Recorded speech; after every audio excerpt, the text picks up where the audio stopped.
ಧರ್ಮಕರ್ತರ ಯುವಕರಿಂದ ಪ್ರತಿಷ್ಠಾಪನಾ ಕಾರ್ಯಕ್ರಮವನ್ನು ಅವರ ಅಮೃತದಿಂದ ನೆರವೇರಿಸಿದ್ದಾರೆ. ಹಾಗೂ ಭಕ್ತಾದಿಗಳು ಅವರ ಆಶೀರ್ವಾದವನ್ನು ಈ ಮಕ್ಕಳೇ ಅದನ್ನೆಲ್ಲ ಆಶೀರ್ವಾದ ಮಕ್ಕಳಿಗೆ ಈಗ 3ನೇ ವರ್ಷದ ಪಠ್ಯಪುಸ್ತಕದಲ್ಲಿ ಏನು ಆಚರಣೆ ಮಾಡ್ತಾ ಇದ್ದೀವೋ ಇದಕ್ಕೆ ಈ ಭಕ್ತವೃಂದನೇ ಕಾರಣ. ಈಗ ಸುಮಾರು 30 ಲಕ್ಷ ವೆಚ್ಚದಲ್ಲಿ ರಾಜಗೋಪುರ ಕಳಸ ಪ್ರತಿಷ್ಠಾಪನೆ ಕಾರ್ಯಕ್ರಮ ನಡೆದಿದೆ. ಇದಕ್ಕೆಲ್ಲ ಭಕ್ತರ ಕಾರಣ ಹಾಗೂ ನಮ್ಮ ಕ್ಷೇತ್ರದ ಜನಪ್ರಿಯ ಶಾಸಕರಾದಂತಹ ಮುಖ್ಯ ಸಚಿವರು 5 ಲಕ್ಷ ಅನುದಾನವನ್ನು ನೀಡಿದ್ದಾರೆ ಈ ರಾಜಗೋಪುರಕ್ಕೆ ಹಾಗೂ ಭಕ್ತರಿಂದ. ಇವರೆಲ್ಲರಿಗೂ ನಾವು ತಿರಸ್ಕರಣೆ. ಯಾಕಂದ್ರೆ ನಮ್ಮ ಗುರುಗಳು ಈ ಕಾರ್ಯಕ್ರಮವನ್ನು ಯಶಸ್ವಿಯಾಗಿ ನೆರವೇರಿಸಿ ಈ ಕಾರ್ಯಕ್ರಮವನ್ನು ಯಶಸ್ವಿಯಾಗಿ ನಡೆಸಲಿಕ್ಕಾಗಿ ಅವರ ಸ್ವಾತಂತ್ರ್ಯಕ್ಕೆ ಕೆಲಸವಹಿಸಿ ನಮಸ್ಕರಿಸುತ್ತ ನನ್ನ ಈ ವೇದಿಕೆಗಳನ್ನ ಮುಖ್ಯಮಂತ್ರಿಗಳ ಬಗ್ಗೆ ಈಗ ಸ್ವಾಮಿಗಳು ಹೇಳ್ತಾರೆ. ಈಗ ವೇದಿಕೆ ಮೇಲೆ ನಮ್ಮ ಸಮಿತಿಯ ಅಧ್ಯಕ್ಷರಾದ ಗೋವಿಂದ ಅವರಿಗೆ ಸ್ವಾಗತವನ್ನು ಮಾಡ್ತಾ ಇದ್ದೀವಿ. ಹಾಗೂ ಮಹೇಶ್, ಮಲ್ಲೇಶ್ವರಪ್ಪ, ಚೌಡಪ್ಪ, ಸುಭಾಷ್, ದೇವೇಂದ್ರಪ್ಪ, ಮಹೇಶ್, ಮುಕುಂದಪ್ಪ, ಮಲ್ಲಿಕಾರ್ಜುನಪ್ಪ ಇವರೆಲ್ಲರೂ ಈ ಕಾರ್ಯದಲ್ಲಿ ಹಗಲಿರುಳು ಇಲ್ಲದೆ ಶ್ರಮವಹಿಸಿ ಕಾರ್ಯ ನಿರ್ವಹಿಸಿದ್ದಾರೆ. ಅವರಿಗೆಲ್ಲರಿಗೂ ಹೃತ್ಪೂರ್ವಕವಾದ ಸ್ವಾಗತವನ್ನು ಕೋರ್ತಾ ಇದ್ದೀನಿ. ಹಾಗೂ ಈ ಭಕ್ತವೃಂದಕ್ಕೆ ಈ ಕಾರ್ಯಕ್ರಮದಲ್ಲಿ ಭಾಗವಹಿಸಿ ನಿಮಗೂ ಹೃತ್ಪೂರ್ವಕವಾದ ಸ್ವಾಗತವನ್ನು ಕೋರ್ತಾ ನನ್ನ ಈ ಸ್ವಾಗತವನ್ನು ಕೋರ್ತಾ ಇದ್ದೀನಿ. ಈಗ ಸ್ವಾಮೀಜಿಯ ಅಧಿಕಾರಿಗಳನ್ನು ನೀವೆಲ್ಲರೂ ಆಗಿ ಇದು ಮಾಡಿ ಅಂತ ಹೇಳ್ತಾ ಸ್ವಾಮೀಜಿಗೆ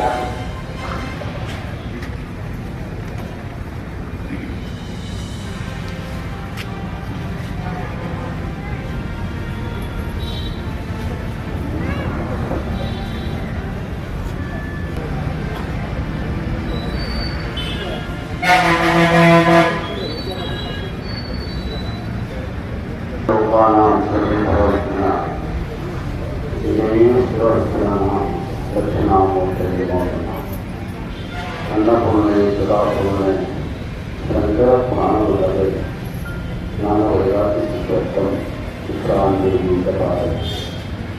ನೀಲಾಂಜನ ಸಮಾವಾಸಂ ತರುಪಕ್ಷಂ ಛಾಯಾಮಾರ್ತಾಂಡ ಸಂಭೂತಂ ನನ್ನ ಮಾಂಸೀಕರ ಇವತ್ತು ಬಗ್ಗೆ ಆರಾಧ್ಯ ದೇವರಿಗೆ ಕ್ಷೇತ್ರಾದಿ ಸಭೆಯವರ ಈ ಶನೇಶ್ವರ ಶರಣಕ್ಕೆ ವಂದನೆಗಳನ್ನು ಸಮರ್ಪಣೆ ಮಾಡಿಕೊಂಡು ಭದ್ರಾವತಿಯ ಈ ಪಟ್ಟಣದಲ್ಲಿ ವರ್ಷದ ಜಾತ್ರಾ ವಾರ್ಷಿಕೋತ್ಸವ ಮತ್ತು ಮಹಾ ರಾಜಗೋಪುರ ನಿರ್ಮಾಣ ಮಾಡಿ ಶಿಖರ ಪ್ರತಿಷ್ಠಾ ಕಾರ್ಯಕ್ರಮವನ್ನು ಶಾಸ್ತ್ರೋಕ್ತವಾಗಿ ನಡೆಸಿಕೊಡ್ತಾ ಇರ್ತಕ್ಕಂಥ ಸಮಸ್ತ ಯುವಕರಿಗೆ ಮನಸ ವಂದನೆಗಳು. ಇವತ್ತು ಶನೀಶ್ವರ ದೇವಸ್ಥಾನದ ಕಳಸ ಪ್ರತಿಷ್ಠಾಪನೆ ರಾಜಗೋಪುರ ಲೋಕಾರ್ಪಣೆ ಇದರ ಅಧ್ಯಕ್ಷರು ಮತ್ತು ಎಲ್ಲ ಪದಾಧಿಕಾರಿಗಳು ಕುರಿತಿರುವ ಪ್ರವಾಸಗಳು 25 ವರ್ಷಗಳ ಹಿಂದೆ ಈ ಶನೀಶ್ವರ ದೇವರ ಪ್ರತಿಷ್ಠಾ ಕಾರ್ಯಕ್ರಮಕ್ಕೆ ನಾವು ಬಂದಿದ್ದೀವಿ. ಪುನಃ ಶನೀಶ್ವರ ಸ್ವಾಮಿ ನಮ್ಮಲ್ಲಿಗೆ ಕರೆಸಿಕೊಂಡು ಈ ಮಹಾರಾಜಗೋಪುರವನ್ನು ಮತ್ತು ಶಿವ ಪ್ರತಿಷ್ಠೆ ಮಾಡುವ ಸೌಭಾಗ್ಯವನ್ನು ಅನುಗ್ರಹಿಸಿದ್ದಾರೆ. ಮೊಟ್ಟಮೊದಲನೇದಾಗಿ ಶನೀಶ್ವರ ಸ್ವಾಮಿ ಈ ಮಹಾಭಾಗ್ಯವನ್ನು ಗಮನಿಸಬೇಕಂತ ಅವನಿಗೆ ನಮ್ಮ ದಾಸಂಗ ಪ್ರಾಣಗಳನ್ನು ಸಮರ್ಪಿಸ್ತೇವೆ. ಇದರ ಹೊರಗಾಗಿ ಆದಿತ್ಯಾದಿ ನವಗ್ರಹಗಳು 9 ಗ್ರಹಗಳು. ನಮ್ಮ ಸೂರ್ಯಾಯ ಇಂದ್ರಾಯ ಮಂಗಳಾಯ ಬುಧಾಯ ಗುರು ಶುಕ್ರ ಶನಿ ಪುತ್ರ ರಾಹುವೇ ಕೇತುವೇ ನಮಃ.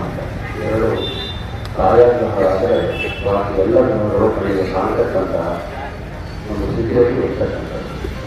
ಈ ಗ್ರಹಗಳಲ್ಲಿ ಎಲ್ಲರೂ ಹೊರತಕ್ಕಂಥ ಗ್ರಹ ಯಾವುದು ಅಂತ ಹೇಳಿದ್ರೆ, ಎಲ್ಲರಿಗೂ ಪುಣ್ಯಗೊಳಿಸತಕ್ಕಂಥ ಗ್ರಹ ಯಾವುದು ಅಂತ ಹೇಳಿದ್ರೆ, ಎಲ್ಲರಿಗೂ ಆತಂಕವನ್ನು ಒಂದು ರೀತಿಯಲ್ಲಿ ಏನಿರಬಹುದು ಅಂದ್ರೆ ಪ್ರಭುಗಳನ್ನ ದುರ್ಮಾನವನ್ನು ಉಂಟು ಮಾಡತಕ್ಕಂಥ ಗ್ರಹ ಯಾವುದು ಅಂತ ಹೇಳಿದ್ರೆ ಅದು ಶನೀಶ್ವರ ಅಂತ ತಿಳ್ಕೊಳ್ತಾರೆ.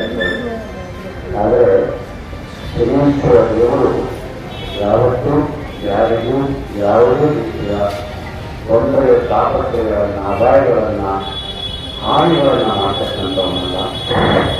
ಎಲ್ಲರನ್ನ ಯಾರಿಗೆ ಸಹಕಾರ ಮಾಡಿದೆಯೋ ನಮ್ಮನ್ನು ಸುತ್ತೂಕರಿಸಿ ಉತ್ತಮರನ್ನಾಗಿ ಮಾಡುವುದಕ್ಕೆ ಬೇಕಾಗಿರ್ತಕ್ಕಂಥ ಎಲ್ಲ ಶಕ್ತಿಗಳನ್ನು ಕೊಟ್ಟು ಬರ್ತಕ್ಕಂಥ ಏನೆಲ್ಲ ಸಮಸ್ಯೆಗಳಿವೆ ಪರಿಹಾರದ ರೂಪದಲ್ಲಿ ಮುಕ್ತಾಯದಲ್ಲಿ ನಮಗೆ ಅನುಕರಣೀಯವಾಗಿರ್ತಕ್ಕಂಥ ಅವನ ಕರುಣಾಪೂರಿತವಾದಂತಹ ದೃಷ್ಟಿ, ಅವನ ಆಶೀರ್ವಾದವನ್ನು ನಿರಂತರವಾಗಿ ಅನುಗ್ರಹಿಸುವಂತಹ ವಿಶೇಷವಾದ ಶಕ್ತಿ ಎಲ್ಲ ಈಗ ಶುರುಗೊಂಡು ಶುರು ಮಾಡಿಕೊಂಡೆ ಆರೋಗ್ಯವಾಯಿತು ಅಂತ ಹೇಳ್ತಾರೆ.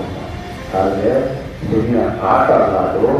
ಶನಿ ನಮ್ಮನ್ನ ಶುದ್ಧೀಕರಿಸುವುದಕ್ಕೆ ಬೇಕಾಗಿರ್ತಕ್ಕಂಥ ಮಾರ್ಗದರ್ಶನದ ಬೆಳಕನ್ನ ಆ ಕಾರ್ಯಕ್ಕೆ ನಮ್ಮ ಒದಗಿಸಿಕೊಡ್ತಕ್ಕಂಥ ಕಠಿಣವಾದಂಥ ಪ್ರಕ್ರಿಯೆಯಲ್ಲಿ ನಾವು ತೊಡಗಿಸುವಾಗ ನಮಗೆ ಅದು ಇನ್ನೊಂದರ ಚಟುವಟಿಕೆಗಳಿಂದ ವಿಭಿನ್ನವಾಗಿ ಕಂಡಾಗ ಅದು ನಮಗೆ ಒಂದು ರೀತಿಯಲ್ಲಿ ಆಟ ಅನ್ನೋ ರೀತಿಯಲ್ಲಿ ಕಾಣಿಸ್ತದೆ.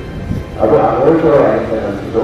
ಅದು ನೀವು ಯೋಚನೆ ಮಾಡಿ ಶನಿ ಸಹಕಾರ ದೂರ ಸಂದರ್ಭದಲ್ಲಿ ಮುಖ್ಯವನ್ನು ಸರ್ವವಿಚಾರಿತ ಸಮೃದ್ಧಿಯನ್ನ ನಿರಂತರವಾಗಿ ಕೊಡ್ತಕ್ಕಂಥದ್ದು. ನಳಮಹಾರಾಜನ ಕಥೆಯನ್ನು ನಾವೆಲ್ಲ ಕೇಳಿದ್ದೀವಿ. ಅವನಿಗೆ ಶನಿ ಬಂದಾಗ ಎಷ್ಟು ಕಷ್ಟಗಳನ್ನು ಅನುಭವಿಸಿದ. ಆದರೆ ಕರುವಿನ ಸಿಂಹ ಆಗಿರುವುದು ಅಂಶ 6 ಲಕ್ಷಗಳು ಹೋಗಿಗಳು ಕೂಡ ಅದನ್ನೇ ಹಣಕಾಸು ಹೇಳುವಂತ ರೀತಿಯಲ್ಲಿ ಅವರಿಗೆ ಕಷ್ಟಗಳನ್ನು ಒದಗಿಸಿಕೊಟ್ಟ. ಆದರೆ ಕೊನೆಗೆ ಅವನ ಸಮಸ್ತ ಪರಿಚಯಗಳನ್ನು ಕೊಟ್ಟು ದೀರ್ಘ ಕಾಲದವರೆಗೆ ಚೆನ್ನಾಗಿ ಬದುಕಿ ಬಾಳುವಂತ ಭಾಗ್ಯವನ್ನು ಕೊಟ್ಟಿರ್ತಕ್ಕಂಥ ಗ್ರಹ ಅದು ಶನೀಶ್ವರ. ಹಾಗಾಗಿ ನಮಗೆಲ್ಲ ಶನೀಶ್ವರನ ಏಳಾಗ್ತೀನಿ ಬಂದು ನಮ್ಮ ಸಪ್ತಮದಲ್ಲಿ ಶನಿ ಬಂದ ಅಂತ ಹೇಳಿ ಕೂಡಲೇ ಯಾರು ಆತಂಕ ಮಾಡಬೇಕು. ಒಂದು ಮುಖ್ಯ ಅವನನ್ನ ನೆನೆಯುವ ಅಭ್ಯಾಸ ಇಟ್ಟುಕೊಳ್ಳಿ. ಕಷ್ಟ ಬಂದಾಗ ದೇವರನ್ನು ನೆನೆಯುವ ಕೆಲಸವನ್ನು ಮಾಡದೆ ಪ್ರತಿನಿತ್ಯ ನಿಮ್ಮ ಮನೆಯಲ್ಲಿ ನಿಮ್ಮ ಮಕ್ಕಳನ್ನ, ನಿಮ್ಮ ಗಂಡನ್ನ, ನಿಮ್ಮ ತಂದೆ ತಾಯಿಯನ್ನ ಪ್ರತಿನಿತ್ಯ ನೆನಪು ಮಾಡಿಕೊಳ್ತೀಯೋ ಇವರೆಲ್ಲರಿಗೂ ಎಲ್ಲರಿಗೂ ಜನ್ಮದಾಸನಾಗಿ ನಮ್ಮ ಬದುಕನ್ನ ಉತ್ತಮ ರೀತಿಯಲ್ಲಿ ಸಾಗಿಸುವುದಕ್ಕೆ ಬೇಕಾಗಿರತಕ್ಕಂಥ ಶಕ್ತಿ, ಸಾಮರ್ಥ್ಯ, ಯೋಗ್ಯತೆ, ಸಂಪತ್ತು, ಸಂಭ್ರಮ ಎಲ್ಲ ಕೊಟ್ಟಂತ ಪರಮಾತ್ಮನನ್ನ ಪ್ರತಿನಿತ್ಯ ಸ್ಮರಿಸತಕ್ಕಂಥದ್ದೀರ, ಅವನಿಗೆ ಶರಣಾಗತಕ್ಕಂಥದ್ದೀರ, ಅವನ ಹೆಸರಿನಲ್ಲಿ ಒಂದು ಸೂಪ ಉಟ್ಕೊಳ್ತಿದ್ದೀರ, ಅವನಿಗೆ ನಮಸ್ಕಾರ ಮಾಡ್ತಕ್ಕಂಥ ಕೆಲಸ ಇದೆಯಲ್ಲ, ಇದು ಪ್ರತಿನಿತ್ಯ ನಮ್ಮ ಮನೆಯಲ್ಲಿ ನಾವೆಲ್ಲರೂ ಕೂಡ ಮಾಡಬೇಕು. ಅದನ್ನು ಮಕ್ಕಳಿಗೂ ಕೂಡ ಮಾಡಿಸುವಂಥ ಕೆಲಸವನ್ನು ನಾವು ಮಾಡಬೇಕು. ಅದಕ್ಕೆ ಹೇಳ್ತಾರೆ ಸಂಸ್ಕಾರ. ಸಂಸ್ಕಾರದಿಂದ ನೆಮ್ಮದಿ, ನೆಮ್ಮದಿಯಿಂದ ಸುಖ, ಶಾಂತಿ, ಸೌಹಾರ್ದತೆಯ ಬಾಳು. ನಮಗೆ ಸುಖ ಬೇಕು, ಶಾಂತಿ ಬೇಕು, ನೆಮ್ಮದಿ ಬೇಕು, ಸೌಹಾರ್ದತೆ ಬೇಕು, ಪ್ರೀತಿ ಬೇಕು, ಐಶ್ವರ್ಯ ಬೇಕು, ಸಂಪತ್ತು ಬೇಕು ಅಂತ ಅಪೇಕ್ಷೆ ಪಡ್ತೀವಿ ಇದ್ರೆ ಒಳ್ಳೆಯ ಸಂಸ್ಕಾರ ಎದುರಾಗಬೇಕು. ಒಳ್ಳೆಯ ಸಂಸ್ಕಾರವನ್ನು ಪಡಿಸತಕ್ಕಂಥ ಸ್ವಲ್ಪ ಕೇಂದ್ರ ಅದು ದೇವಾಲಯ.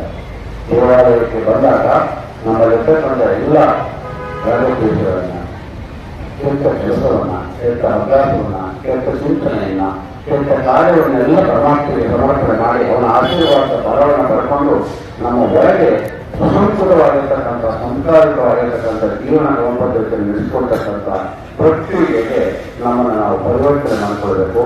ಆಗ ಈ ಮನುಷ್ಯ ಜನ್ಮ ಸಾರ್ಥಕ್ಯವನ್ನು ಪಡೆದಿದೆ. ಹಾಗಾಗಿ ಎಲ್ಲ ಜನ್ಮಗಳಿಗಿಂತ ಶ್ರೇಷ್ಠ ಜನ್ಮ ಮಾನವ ಜನ್ಮ ಅಂತ ಹೇಳಿ ಹೇಳ್ತಾರೋ ಆ ಮಾನವ ಜನ್ಮ ಶ್ರೇಷ್ಠವಾಗುವುದು ಯಾವಾಗ ಅಂದ್ರೆ ನಾವು ಸರಿಯಾದ ದಾರಿಯಲ್ಲಿ, ಸರಿಯಾದ ಸಮಯದಲ್ಲಿ, ಸರಿಯಾದ ಸ್ಥಳದಲ್ಲಿ, ಸರಿಯಾದ ವ್ಯವಸ್ಥೆಯಲ್ಲಿ ನಮ್ಮ ಜೀವನವನ್ನು ಸಾಗಿಸುವುದೇ ಮಾನವ ಜನ್ಮದ ಶ್ರೇಷ್ಠತೆ ನಮ್ಮಲ್ಲಿರ್ತಕ್ಕಂಥದ್ದು. ನಾವೆಲ್ಲ ಪರಮಾತ್ಮನ ಸನ್ನಿಧಿಗೆ ಬಂದಾಗ ಏನು ಮಾಡಬೇಕು, ಅವನ ಗುರಿಗೆ ಬಂದಾಗ, ಅವನ ಸನ್ನಿಧಿಗೆ ಬಂದಾಗ ನಾವು ಯಾರು ಆಗಬೇಕು ಅಂದ್ರೆ ನಾವು ಮಕ್ಕಳಾಗಬೇಕು. ತಾಯಿಯ ಕೊಡದಲ್ಲಿ ಮಕ್ಕಳು ಹೇಗೆ ಇರ್ತಾರೆ ಹಾಗೆ ಪರಮಾತ್ಮನ ದೇವಾಲಯದಲ್ಲಿರ್ತಕ್ಕಂಥ ದೇವರ ಕೊಡದಲ್ಲಿ ನಾವು ಹೇಳಿದ್ದೇವೆ. ನಾವು ಬಹಳ ಕಡೆ ನೋಡಿದ್ದೀವಿ ರಾಷ್ಟ್ರಪುರದಲ್ಲಿ ಇರೋದೆಲ್ಲ ತುಂಬ ಕಡೆ ಜನ ಒಳ್ಳೆ ರೀತಿ ಹಾಕಿದೆ. ನಿಮ್ಮ ಆಸ್ತಿ, ಅಂತಸ್ತು, ಅಧಿಕಾರ, ಸಂಪತ್ತು ಇವೆಲ್ಲವನ್ನು ದೇವಾಲಯದ ಹೊರಗಡೆ ಮೆಟ್ಟು ಇರುವ ಜಾಗದಲ್ಲಿ ಬಿಟ್ಟು ದೇವರ ಸ್ಥಾನಕ್ಕೆ ಹೊರಗಡೆಗೆ ಬಾ ಅಂತ ಹೇಳಿ ಎಲ್ಲರಿಗೂ ದೇವಸ್ಥಾನದಲ್ಲಿ ಬೋರ್ಡ್ ಹಾಕಿ ವಾಸ್ತವಿಕ ಸತ್ಯ ಅದೇಯ.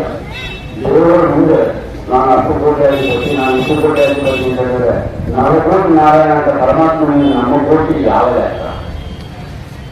ಯೋಚನೆ ಮಾಡಿ. ನಮಗೆ ಏನೆಲ್ಲ ಕೊಟ್ಟಿದ್ದಾನೆ ಅದೆಲ್ಲವೂ ಅವನ ಭಂಡಾರದಲ್ಲಿ ಕೊಟ್ಟಿದ್ದ ಹೊರತು ಇವರು ಯಾರಿಂದ ನಾವು ತಂದಿದ್ದಲ್ಲ. ನನಗೆ ಬಂದಿರತಕ್ಕಂಥದ್ದು ಅವರ ಪ್ರಸಾದ. ವಾಪಸ್ ಅವನಿಗೆ ಅವಕಾಶವಾದಾಗ ಅವನಿಗೆ ಸಮರ್ಪಣೆ ಮಾಡಿ ಅದನ್ನು ಪ್ರಸಾದ ರೂಪದಲ್ಲಿ ತಗೊಂಡಾಗ ಮಾತ್ರ ಅದು ನಮಗೆ ಬಹಳ ಶ್ರೇಷ್ಠವಾಗಿರ್ತದೆ. ಅದು ಯೋಗ್ಯತೆಯನ್ನು ಕೊಡ್ತದೆ ಮತ್ತು ಅದು ನಮ್ಮ ಅಗತ್ಯಕ್ಕೆ ಸಹಾಯಕವಾಗುವಂಥದ್ದು ಅಂತೇಳಿ ಸಂಪನ್ನವಾಗ್ತದೆ. ಹಾಗಾಗಿ ಇವರ ಮುಂದೆ ಮಕ್ಕಳಾಗೋಣ. ಹೀಗೆ ತಾಯಿಯ ಮುಂದೆ 60 ವರ್ಷದಲ್ಲಿ 80 ವರ್ಷದಲ್ಲಿ 90 ವರ್ಷದ ಮಗ ತಾಯಿಯ ಬುಡದಲ್ಲಿಯೇ ಕುಡಿಯತಕ್ಕಂಥ ಹೊರಗೆ ಹೊರತು ತಾಯಿಯ ಮೇಲೆ ಕುಟ್ಟುವಂತಕ್ಕಂಥ ಕೆಲಸ ಹೇಗೆ ಮಾಡೋದಿಲ್ವೋ ಹಾಗೆ ಪರಮಾತ್ಮನ ಮುಂದೆ ಮಕ್ಕಳಾಗಿ ಆ ತಾಯಿಯ ಕರುಣಿಯ ಮಮಕಾರದ ಅನುಗ್ರಹವನ್ನು ಪಡ್ಕೊಳ್ಳಬೇಕು. ಇವರಲ್ಲಿ ಆ ತಾಯಿಯ ಮಮತೆ ಸದಾ ಇರ್ತದೆ. ಅವರ ದೃಷ್ಟಿಗೆ ನಾವು ಕೊಳ್ಳುವಂಥ ವ್ಯವಸ್ಥೆ ಆಗಬೇಕು. ಇದು ಬಹಳ ಮುಖ್ಯವಾಗಿ ಆಗಬೇಕಾಗ್ತದೆ. ಇವರ ದೃಷ್ಟಿ ನಮ್ಮ ಮೇಲೆ ಬೀಳಬೇಕು. ಅವನ ಕರುಣಾಪೂರ್ವಕವಾದ ದೃಷ್ಟಿ ನಮ್ಮ ಮೇಲೆ ಬಿಟ್ಟುಕೊಂಡ್ರೆ ನಮ್ಮ ಹೊರಗೆ ಬದಲಾವಣೆ ಉತ್ತಮವಾದಂತಹ ಜೀವನವನ್ನು ನಡೆಸುವ ಸೌಭಾಗ್ಯವನ್ನು ಕಂಡುಕೊಳ್ಳಲಿಕ್ಕೆ ಸಾಧ್ಯವಾಗ್ತದೆ. ಒಂದು ಚೆನ್ನಾಗಿ ಜ್ಞಾಪಕಗೊಳ್ಳಿ. ದೇವಸ್ಥಾನಕ್ಕೆ ಬಂದ ಕೂಡಲೇ ಇವತ್ತು ಬಂದ ಅಮ್ಮಕಾಯಿ ಪೂಜೆ ವಿಶೇಷ ಮಾಡ್ತಿದೆ. ನಾಳೆಯಿಂದ ನನಗೆ ಎಲ್ಲ ಕಷ್ಟ ಬದಲಾವಣೆ ಆಗ್ತಿದೆ. ಯಾರೂ ಅಡ್ಡಿಲ್ಲ.